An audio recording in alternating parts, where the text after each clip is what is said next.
Hello everyone, reusable ట్రాన్స్ఫర్మేషన్కి non reusable ట్రాన్స్ఫర్మేషన్కి మధ్య ఉన్న డిఫరెన్స్ ఏంటి? What is the difference between reusable transformation and non reusable transformation?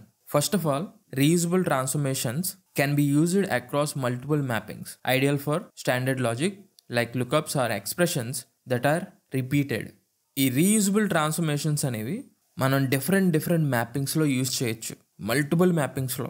Okay, and ఎప్పుడైతే మీకు same mapping logic, same business లాజిక్ని రిపీటెడ్గా అండ్ సేమ్ ట్రాన్స్ఫర్మేషన్స్ని రిపీటెడ్గా ఒక మ్యాపింగ్లో లేదంటే వేరు మ్యాపింగ్స్లో మీరు యూజ్ చేయాలనుకుంటే మీరు రీయూజబుల్ ట్రాన్స్ఫర్మేషన్ అనేది యూజ్ చేస్తారు.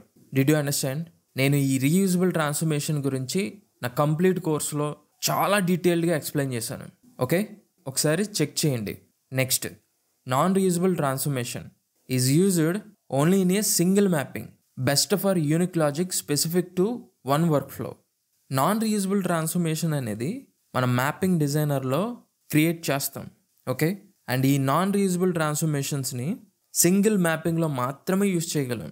So if you have unique mapping logic, ఒకసారి మాత్రమే యూజ్ చేయగలరు అని అనుకుంటే ఈ రీయూజబుల్ ట్రాన్స్ఫర్మేషన్ని మీరు యూజ్ చేయొచ్చు.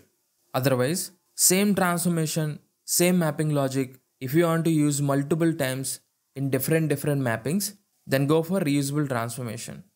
రీయూజబుల్ ట్రాన్స్ఫర్మేషన్స్ అనేవి మీ కష్టాన్ని తగ్గిస్తుంది, ఎందుకంటే మీరు సేమ్ మ్యాపింగ్ లాజిక్ని, సేమ్ ట్రాన్స్ఫర్మేషన్స్ని అగైన్ అండ్ అగైన్ క్రియేట్ చేయాల్సిన అవసరం లేదు.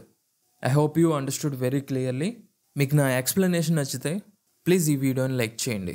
అండ్ మీరు ఇన్ఫర్మేటివ్గా ఇంటర్వ్యూ క్వశ్చన్స్, ఇన్ఫర్మేటివ్గా టిప్స్ మీరు నేర్చుకోవాలనుకుంటే ఛానల్ని సబ్స్క్రైబ్ అవ్వండి. మీకు ఎలాంటి డౌట్స్ ఉన్నా, కంప్లీట్ కోర్స్ లింక్స్ కావాలన్నా కామెంట్ చేయండి, లేదంటే 9849887305కి వాట్సాప్ చేయండి. Thank you. We will meet again.